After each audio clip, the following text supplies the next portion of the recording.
नमस्कार मेरे श्रोतागण।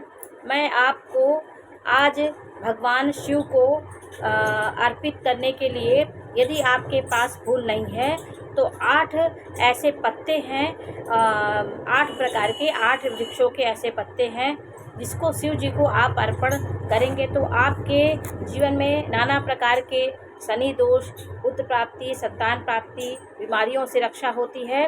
तो 8 ऐसे पत्तों के विषय में मैं आपको जानकारी दे रही हूँ जिससे आपको सावन के महीने में या कभी भी आप भोले बाबा को चढ़ाएंगे तो आपको इन सब चीज़ों से आपको मुक्ति मिलेगी। और पुष्प के बारे में भी मैं आपको बताऊंगी कौन सा पुष्प चढ़ाने से क्या फल की प्राप्ति होती है। और अनाज के बारे में भी मैं जानकारी दूंगी कि कौन सा अनाज, कौन से धान्य चढ़ाने से आपको क्या फल की प्राप्ति होती है। तो इस बारे में आपको जानकारी दे रही हूँ। देखिए, आप शमी के पत्ते यदि आप शिव जी को चढ़ाते हैं, शमी के पत्ते शिव जी को जब आप चढ़ाएंगे तो शनि दोष से आपको मुक्ति मिलेगी।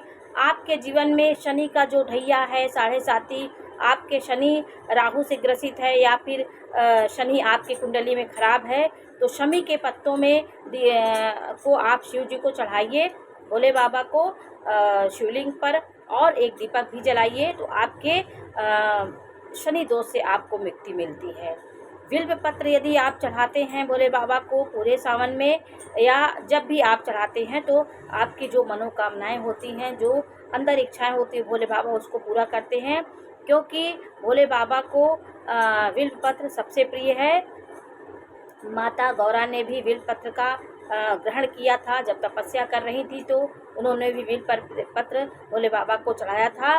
और पीपल के पत्ते को, आप पीपल के पत्ते को जैसे 21 पत्ते, 51 पत्ते ऐसे ले करके उसमें राम नाम लिखिए, उसको यदि आप चढ़ाएंगे तो आपको पितृ दोष से मुक्ति होगी। जैसे आपके कोई मांगलिक कार्य नहीं होते, हर कार्य में बाधा आती है, कोई भी कार्य बनते बनते रुक जा रहा है, जीवन में खुशियाँ नहीं आ रही हैं, शादी विवाह में नहीं हो पा रहे हैं, घर में मांगलिक कार्य नहीं हो रहे हैं, ये सब पितृ दोष के लक्षण होते हैं। ये अगर यदि आपके पास है तो आप पीपल के पत्तों में राम नाम लिख करके शिवलिंग को चढ़ाइए सावन के पवित्र महीने में, तो आपके पितृ दोष से आपको मुक्ति होगी और आपके रुके कार्य बनेंगे।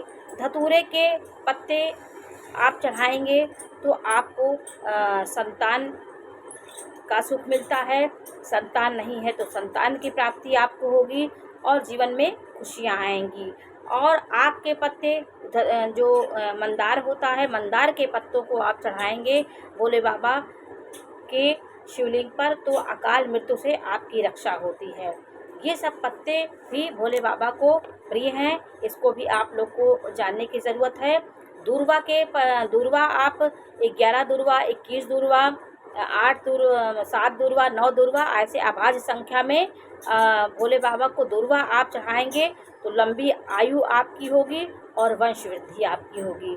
क्योंकि दूर्वा में अमृत की बूंद पड़ी थी, दूर्वा को बहुत शुभ माना जाता है, हर शादी विवाह में दूर्वा का इस्तेमाल किया जाता है। तो दूर्वा में औषधीय गुण भी भरे हुए हैं। दुर्वासा ऋषि जो थे वो दूर्वा का ही आहार ग्रहण करते थे, दूर्वा को ही खाते थे, दुर्वासा ऋषि इसलिए उनका नाम हुआ। अपामार्ग चिलचिला होता है, एक पेड़ का नाम है, उसमें छोटे छोटे वो निकलते हैं, पत्ते पतली पतली होती है। अपामार्ग के अगर पत्तों को आप चढ़ाएंगे तो बुद्ध की कमज़ोर स्थिति आपकी कुंडली में है, बुद्ध की निर्बलता दूर होती है और सुख शांति आपको मिलती है। भांग के पत्तों को आप चढ़ाते हैं तो लंबी बीमारियों से आपकी रक्षा होती है। जैसे क्षय रोग आपके होए, आपका कोई कैंसर हो, कोई ऐसी बीमारी आपको जो ठीक नहीं हो रही है तो आप भांग के पत्तों को चढ़ाने से आपके रोग मुक्ति आपको होता है, बीमारियों से आपको मुक्ति मिलती है। तो फूल के अलावा इन पत्तों को भी शिव जी बहुत पसंद करते हैं। शमी के पत्ते हुए, बिल्व पत्र हुए मनोकामनाओं पूर्ण करने के लिए, पीपल के पत्ते पित्त दोष से मुक्ति होती है, धतूरे के पत्ते संतान प्राप्ति होती, संतान के सुख, आक जो आंकड़ा होता है, मंदार के पत्तों को चढ़ाने से अकाल मृत्यु से रक्षा होती है, दूर्वा चढ़ाने से आपकी लंबी आयु होती है और वंश वृद्धि होती है। दूर्वा दुर्वा भोले बाबा को चढ़ाने से अपामार्ग बुद्धि की कमज़ोर स्थिति उससे दूर होती है, सुख शांति आती है। भांग के पत्तों को चढ़ाने से बीमारियां दूर होती हैं, और जो आपकी बीमारियां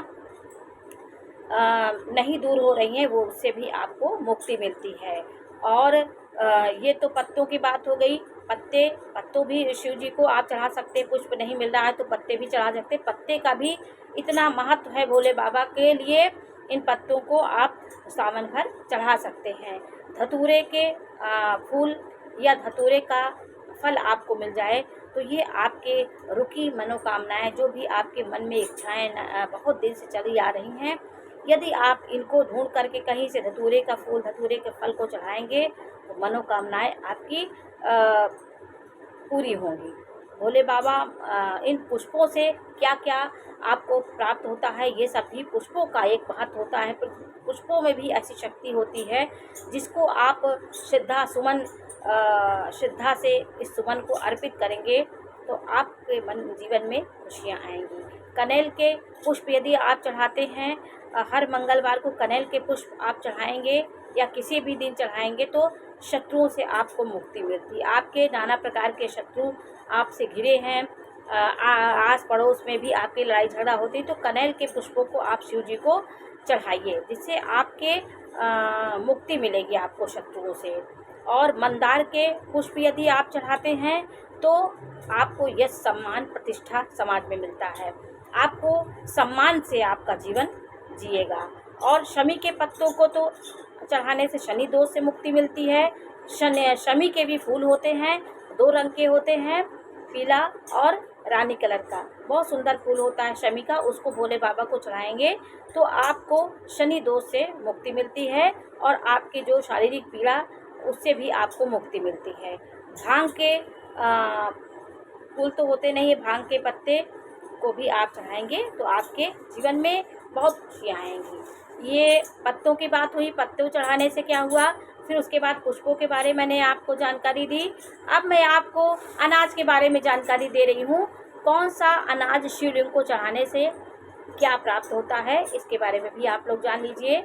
कि हम भोले बाबा को कच्चे चावल, अक्षत, जो छत ना हुआ हो, टूटा ना हो, उसको जब हम भोले बाबा के शिवलिंग पे थोड़ा सा चढ़ाते हैं, 11 चावल के दाने, 21 चावल के दाने, 31 चावल के दाने या 51, ऐसी संख्या में हम चावल को गिन करके, साफ करके, अलग जो टूटे ना हो, भोले बाबा को चढ़ाएंगे तो हमें धन संपत्ति की प्राप्ति होती है। हमारे यहाँ अनाज की कमी नहीं होगी और हमारे यहाँ किसी को संतुष्ट आत्मा सबकी होगी। भोजन से हर आदमी संतुष्ट होगा।